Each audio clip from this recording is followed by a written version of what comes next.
Bonjour à tous. Alors je suis heureux de vous retrouver ici pour une nouvelle vidéo. Alors vous la reconnaissez sûrement, enfin du moins je pense que vous la reconnaissez s'il s'agit de la vasque. Donc vous voyez vraiment la structure de la vasque sans les plantations qui sont présentes. Alors suite à la vidéo de Dahlia qu'on avait conditionnée pour un hivernage, j'ai enlevé le reste des plantes pour pouvoir préparer la plantation pour l'hiver et pour le début du printemps. Ici j'y ai déjà placé en surface un nouveau terreau, en dessous duquel se trouve l'ancien terreau des anciennes plantes. Donc ce que j'ai fait, c'est que j'ai juste arraché à la main les mottes qui sont enracinées des plantes. Et on peut regarder en dessous, on peut voir c'est l'ancien terreau dans lequel se trouvent encore les racines restantes. Ces racines-là vont être utiles, pourquoi? Parce qu'elles vont se décomposer et elles vont nourrir naturellement le substrat. Donc ça fait gagner du terreau et ça fait gagner aussi dans le portefeuille. Donc ça c'est la petite astuce que je donne. Et surtout que les plantes qu'on va y installer sont des plantes qui ne demandent pas beaucoup de nourriture parce qu'on va rentrer en période hivernale et du coup elles vont rentrer en dormance. Donc elles vont quasiment pas pousser, elles vont surtout se développer au début du printemps. Et à ce moment-là j'apporterai un petit engrais. Alors pour la vasque ici, donc j'ai choisi de la décorer avec une souche de bois à laquelle je n'irai ajouter 2 rochers. Donc ici il y a un gros galet et un schiste. Alors ça c'est au goût de tout à chacun, on n'est pas obligé de décorer sa vasque avec des éléments naturels, on peut simplement mettre des plantes, ça c'est question de goût. Alors ensuite j'ai préparé donc les plantes. Alors il y a différents types, il y a des bisannuels, donc les bisannuels ça comprend les pensées, le sénécio, le chou frisé qui se trouve à l'extrême gauche, et alors le reste ce sont toutes des vivaces. Donc il y a des œufs chers, il y a le Skimia japonica qui va apporter une touche de couleur par ses bourgeons floraux, un lonicera panaché, un graminé et un cyprès. Alors maintenant je vais vous montrer donc comment préparer sa vasque, et en même temps que je planterai les plantes, je vous expliquerai qu'est-ce qu'elles y apportent et qu'est-ce que va donner le résultat final. Parce que ici j'ai préparé la vasque, on va la préparer ensemble, mais il faut savoir que le résultat final ne sera pas tout de suite. Ça va déjà être joli, mais moi ce que je regarde c'est au printemps, comment ça va se dérouler. Donc il faut prévoir des volumes parce que les plantes au printemps vont se développer, et celles qui vont se développer plus courts et plus traçants, il faut les mettre à l'avant, et celles qui vont se développer en hauteur, il faut les mettre à l'arrière. Raison pour laquelle je vais commencer d'abord par installer les rochers et après on mettra les plantes arrière. Donc ici je viens placer le galet. Je vais vous donner la petite astuce pourquoi je mets un galet et le schiste. Donc ici on le place plus ou moins, voilà.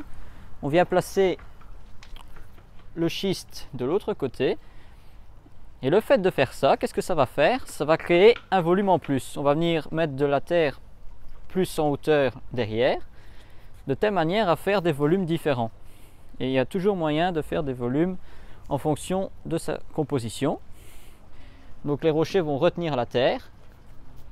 Voilà, donc ici je vais commencer par les plantes arrière. On peut s'amuser à les mettre pour voir un peu comment les disposer. Alors je vais ici le lonicera qui va monter un peu et qui va recouvrir un peu la souche. Le graminé qui va venir ici pour apporter un peu plus de hauteur et de légèreté et de contraste de couleur. De l'autre côté, ici je vais mettre un cyprès qui va monter en hauteur, qui va apporter une touche de couleur et de ton chaud derrière la souche. Et entre les deux, ici il va y avoir un trou. Qu'est-ce que je vais y mettre? Des bulbes. Donc on peut aussi jouer avec les différents moments de la saison. Ici j'ai préparé des bulbes de tulipes. Donc ces tulipes-ci vont monter au-dessus de la souche. Elles vont venir surplomber le cyprès et le lonicera. Et ça va apporter une touche de hauteur en plus. Et en même temps, ça permet d'avoir une évolution de sa jardinière et ça ne sera pas constant. Donc ici, les bulbes sont quand même assez conséquents. Si vous les plantez en plein jardin, vous pouvez aussi. C'est la période idéale. Le mieux, en fonction des bulbes, c'est de les planter 2 fois la taille du bulbe. Donc ici, ils font entre 3, 4, 5 cm. Je vais les planter à 10 cm de profondeur, 10-15 cm, c'est l'idéal. Donc ici, on ne le voit pas, mais je suis en train de creuser le trou dans lequel je viendrai disposer les bulbes, l'un à côté de l'autre. Donc toujours la partie creuse vers le bas, parce qu'on voit déjà les futures racines qui apparaissent ici. Et ça, ce sera le cœur qui va se développer. Donc il faut toujours que la partie pointue se trouve vers le haut. Voilà, on vient le placer. On vient mettre le deuxième juste à côté. Et on va travailler en touffe. Alors on peut creuser encore un peu plus par là pour en cacher d'autres. Voilà, on va encore en mettre quelques-uns. Je ne vais pas vous dire tout de suite la couleur qu'ils ont, vous le découvrirez au printemps, car on va suivre la vasque au fur et à mesure de la saison. Voilà, on vient recouvrir nos bulbes et à partir de là, c'est la nature qui fait le reste. Alors ici on a le cyprès, on vient, on le déplante, on vient le mettre dans notre vasque. Voilà, le lonicera qui va apporter un peu plus de tapissant. Donc lui il va se développer plus en traçant, donc il va couvrir un peu la partie perdue et il va venir surplomber la souche et ça va la cacher un peu, ce qui va rendre l'effet plus naturel. Ici on a le graminé qui a pris sa couleur d'automne, qui va rester comme ça tout l'hiver. L'avantage de celui-ci c'est que quand il va geler, qu'est-ce que ça va faire? Les extrémités vont geler aussi avec les micro gouttelettes d'eau qui vont se former et ça va donner un effet gélifié. Et franchement c'est vraiment très original, donc il a tout l'attrait dans cette vasque. Donc ici on vient le placer à un endroit où on va en profiter un maximum. Voilà. Ensuite on va commencer à venir dans le milieu de la vasque. Dans le milieu je vais installer quoi? L'autre côté je vais mettre cette chaire-ci qui va rappeler donc le vert du lonicera. Et les nervures rouges vont rappeler les plantes que je vais mettre juste à côté. Et ça rappelle aussi un peu le rouge cuivre du graminé. Donc ici on va venir le placer juste devant. Il ne faut pas hésiter des fois à les mettre plus loin. Donc ici je vais la mettre vraiment plus loin. Pourquoi? Parce que quand le feuillage va se développer au printemps, il va couvrir toute la surface ici. Et entre eux, je viendrai placer là, éventuellement de la mousse comme on vous a montré sur l'autre vidéo tutoriel. De l'autre côté, je vais mettre le chair jaune ici. Et derrière celle-ci, je vais mettre le sénécio. Alors ici, pour le moment, quand on voit, ils n'ont pas vraiment de volume distinct. Ça va se faire au printemps. Le chair va pousser en s'étalant. Le sénécio va monter en hauteur. Et il va fleurir jaune. Ça, c'est une bisannuelle aussi, comme la pensée. Donc, on va venir placer le sénécio à l'extrême gauche. Voilà, on vient vraiment le mettre en dessous de la souche. Comme ça, il va pouvoir monter et couvrir toute cette partie-ci. Et le chair va couvrir le devant de la plante, qui va se dégarnir du pied. Donc, on combine les deux. Alors ici, le chair. À savoir que les euchères, le cyprès, l'onicera graminé, ce sont toutes des plantes que, une fois que l'hiver est passé et que vous allez faire votre vasque ou votre jardinière en vue du printemps, donc avec les fleurs d'été, ces plantes-là, vous pouvez les remettre dans votre jardin. Elles ne sont pas perdues. Donc, c'est toujours de l'argent récupéré. Voilà, donc le chair ici contraste bien avec le sénécio qui va être grité. Ici, il est vert. Pourquoi? Parce qu'avec la pluie, le duvet qui protège le feuillage est devenu plus foncé, donc il devient vert. J'ai prévu aussi un skimia. Le skimia, on voit, c'est un petit arbuste qui va fleurir blanc au printemps et les fruits sont décoratifs. Et celui-là, pareil, au printemps, qu'est-ce que vous faites? Une fois que vous défaites votre vase, vous le replantez en pleine terre dans un endroit mi-ombragé. Vous voyez, les racines sont quand même assez conséquentes et il faut que le terrain soit légèrement acide. Pourquoi? Parce que c'est une plante acidophile. Je vais casser un peu la motte. Il ne faut pas hésiter, parce que les racines sont quand même assez étendues. Voilà, je viens le placer. Et on voit, le skimia contraste bien avec le chair aussi. Voilà, donc ça c'est un volume en plus, qui va monter un peu plus haut. Le chair va tapisser toute cette partie-ci, le graminé va monter, et le skimia va s'étendre ici. Voilà, donc il reste les pensées et le chou. La pensée à grande fleur, je vais la mettre ici pour surplomber les petites qui vont être ici à l'avant. Et le chou va venir tout devant. Donc ici, on va planter la première pensée, qui est une bisannuelle. Donc elle, au printemps, elle va mourir. Donc ça, vous pouvez l'acheter dans votre compost, bien sûr, parce que c'est jamais perdu. Les plantes vont pourrir et donc favoriser l'engrais organique, l'amendement organique. Voilà, on essaie de la disposer plus ou moins bien. On vient placer, c'est la petite fleur, plus à l'avant, qui vont faire comme un genre de cascade. Elles vont bien tapisser. Voilà, je vais en mettre une plus ici devant le rocher, une plus là. Et le chou, on va venir le mettre ici.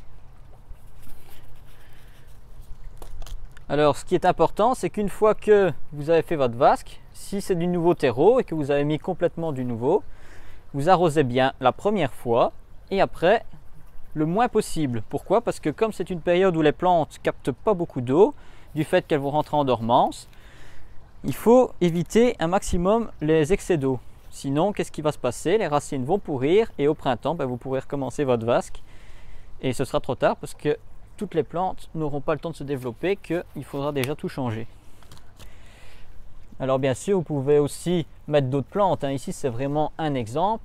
Il existe aussi les hypéricomes qui sont des petits arbustes qui font des fleurs jaunes durant la saison d'été, mais qui font des fruits après qui deviennent rouges, noirs ou verts. Et ça peut décorer en plus la jardinière et ça peut donner une touche de fruits. Maintenant, il y a aussi d'autres plantes. Je pense par exemple à la Mamélis mollis, qui est une plante, un arbuste plutôt, qui fait des fleurs jaunes, rouges, oranges ou autres couleurs au printemps.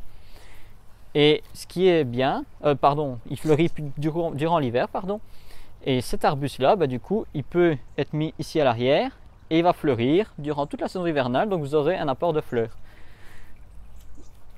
Donc voilà, le chou est placé. Alors, pour le bien de la vidéo, je ne vais pas le faire maintenant, mais tout autour, je vais installer de la mousse. Je vais peut-être mettre 2-3 petits cailloux, 2-3 petits galets pour décorer. Alors, ce que j'ai rajouté en plus, c'est des colocyntes. Donc, les colocyntes, ce sont les fameux cucurbitacées qu'on ne consomme pas. Ils sont juste décoratifs. J'en ai choisi 3 que je vais venir placer car c'est bientôt Halloween et donc la Toussaint. Et pour donner l'ambiance Toussaint Halloween, je vais les placer et en hiver, quand la saison sera finie, ils vont continuer à être maintenus vu que ce sont des cucurbitacées qui résistent longtemps. Et du coup, on pourra les utiliser comme décoration tout le long de l'hiver. Alors voilà, ici je les place grossièrement. Je les rectifierai après selon les goûts. Et de plus, je suis derrière donc je ne vois pas très bien à l'avance ce qui se passe. Alors le reste des bulbes, je les planterai dans le jardin. Même principe que dans la vasque. Et alors ici, pour vous donner un autre exemple de composition que vous pouvez faire à partir d'une colocynte, c'est cette composition-ci. Donc je l'ai montré sur Facebook, vous l'aurez peut-être déjà vu.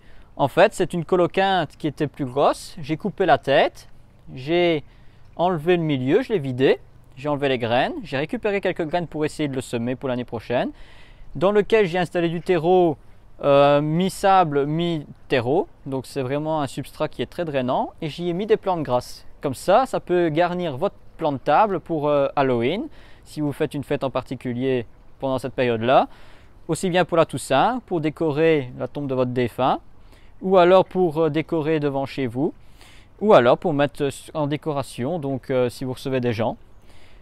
Au niveau de la maintenance, arroser vraiment très léger pour éviter le pourrissement rapide du cucurbitacé.